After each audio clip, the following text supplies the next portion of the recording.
Subscribe कर लो, क्योंकि जो सुनने वाले हो वो कहानी नहीं, एक कैद है।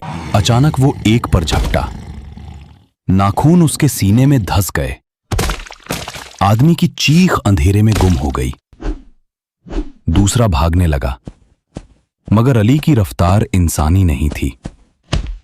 पलक झपकते में उसने गर्दन मरोड़कर जमीन पर फेंक दिया। अली, जो सालों से शहर में पढ़ाई करता था, बरसों बाद गांव लौटा था। काफी साल गुजर गए माँ बाप से मिले हुए। बचपन के दिन अब याद आ रहे हैं। अब मैं यहां से दोबारा कभी नहीं जाऊंगा। गांव के खेत, पुरानी कच्ची गलियां, बारिश की महक, सब उसे अपने बचपन की याद दिला रहे थे।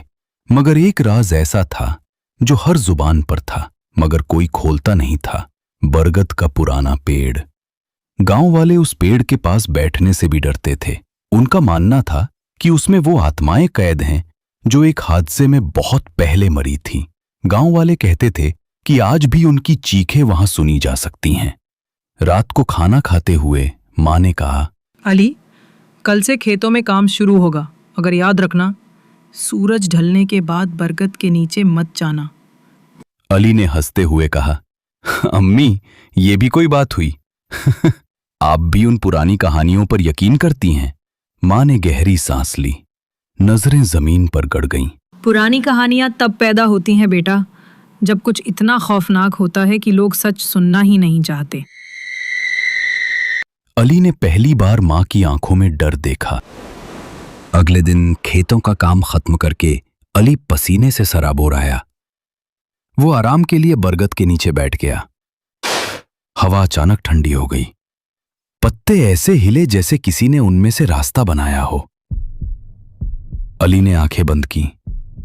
तभी एक सरगोशी सुनाई दी, हम तुम्हारा इंतजार कर रहे थे। अली ने चौंककर इधर उधर देखा। कौन कौन है वहां? कोई जवाब नहीं, सिर्फ पत्तों की मध्यम जंबीश। जमीन के अंदर से धड़कन सुनाई दी। पेड़ का साया लंबा हुआ, बहुत लंबा। अली के पैरों को ढांप गया। एक भारी आवाज गूंजी, सदियों की कैद, तुम हमें आजाद करोगे। अली की आवाज कांप गई। मैं कौन हूं जो तुम्हें आजाद करूं? आवाज बदल गई, जैसे कई लोग एक साथ बोल रहे हों। तुम्हारा जिस्म हमारा रास्ता है। अगले लम्हे अली जमीन पर गिर पड़ा, आंखें बंद। जब अली जागा तो शाम हो चुकी थी। घर में खामोशी थी। मां ने कहा, बेटा, कैसा लग रहा है? मैंने तुम्हें जब मना किया था कि उस पेड़ के पास मत जाना, तो तुम क्यों गए? अली ने साकित आवाज में कहा, अम्मी, जैसे कोई मेरे अंदर है जो मुझसे बातें कर रहा है।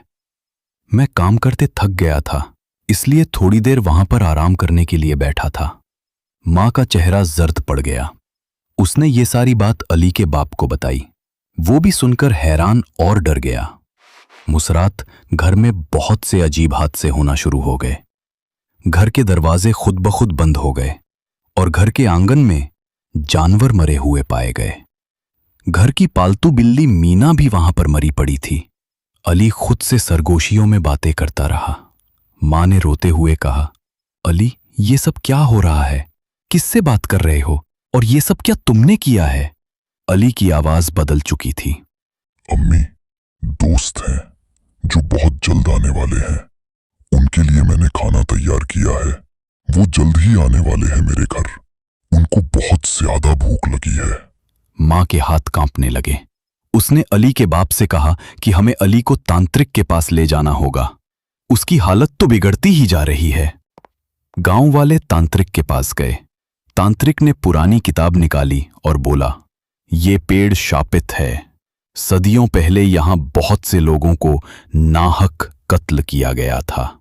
उनकी आत्माएं आज भी यहां मौजूद हैं। वो सब आत्माएं अली पर काबिज हो चुकी हैं और वो आसानी से नहीं छोड़ेंगी। उसकी आत्मा बदले की आग में कैद हुई। जो भी उसके साये में बैठेगा वो उसका खादिम बन जाएगा। बूढ़ा बुजुर्ग लरचते हुए बोला, तो इसे खत्म कैसे करें? तांत्रिक ने भारी आवाज में कहा, पेड़ को जलाना होगा। तांत्रिक ने किताब बंद की। आग, मगर खून के बिना ये आग नहीं जलेगी। गांव के दो लोग रात की अंधियारी में मशाले लिए पेड़ के पास पहुंचे। हवा में सरसराहट थी, जैसे पेड़ खुद सांस ले रहा हो। पहला आदमी बोला, आज ये पेड़ जलाना ही होगा, वरना ये नूसत पूरे गांव को निगल जाएगी। वो मशाल को पेड़ की जड़ों के करीब ले जाता है। अचानक फिजा में एक गड़गड़ाती आवाज गूंजी, हमें आजाद करो, वरना तुम सबको मिटा देंगे। दोनों ने पीछे मुड़कर देखा। अली वहां खड़ा था, मगर अब वो अली नहीं रहा था। आंखों में लाल आग, चेहरा भयानक, दांत नुकीले, हाथों में लंबे नाखून। एक ने डरते हुए कहा, अली, ये तुम हो? अली धीरे धीरे उनकी तरफ बढ़ा, आंखों में वहशत। तुम सब अब मारी गओगे, मरे हट्ठो, मुझे कोई नहीं खत्म कर सकता। अचानक वो एक पर झपटा, नाखून उसके सीने में धंस गए। आदमी की चीख अंधेरे में गुम हो गई। दूसरा भागने लगा, मगर अली की रफ्तार इंसानी नहीं थी। पलक झपकते में उसने गर्दन मरोड़कर जमीन पर फेंक दिया। जब गांव वालों को दो आदमियों की मौत का पता चलता है तो वे बहुत ज्यादा गुस्सा हो जाते हैं और उस पेड़ को खत्म करने का फैसला करते हैं। अगली रात गांव वाले मशाले लेकर पेड़ के पास पहुंचे। अब इस पेड़ को जलाकर खत्म कर देंगे, अभी किस्सा हमेशा हमेशा के लिए खत्म हो जाएगा। तांत्रिक ने मंत्र पढ़ना शुरू किए। मस्त मस्त दरा दुम मस्त। अली वहां आ गया। अब वो आधा इंसान आधा मॉन्स्टर लग रहा था। तांत्रिक चिल्लाया, अली संभल जा, ये रास्ता मौत का है। अली हंसा, मगर वो हंसी इंसानी नहीं थी। मौत नहीं, ये आजादी है। सदियों का बदला आज पूरा होगा। तांत्रिक बोला, मैं ये पेड़ जला दूंगा, तुम्हारी कैद खत्म होगी। अली ने गरज कर कहा, आग हमें नहीं मारेगी, ये तुम्हें खत्म करेगी। गांव वाले पेड़ को आग लगाते हैं, शोले भड़कते हैं। पेड़ से निकलती आत्माओं की चीखें आसमान को हिला देती हैं। अली जमीन पर गिरता है।